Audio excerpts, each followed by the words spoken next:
జనభేరి న్యూస్కి స్వాగతం.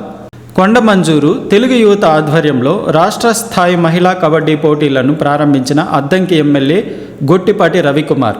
ఈ సందర్భంగా మహిళలు చదువుతో పాటు అన్ని రంగాలలో ముందుంటున్నారని, క్రీడలు శారీరక మానసిక దృఢత్వానికి దోహదపడతాయని పేర్కొన్నారు.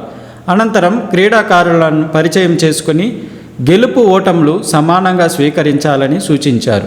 ఈ కార్యక్రమంలో స్థానిక తెలుగుదేశం పార్టీ నేతలు, నిర్వాహక కమిటీ సభ్యులు, గ్రామ ప్రజలు పెద్ద ఎత్తున పాల్గొన్నారు.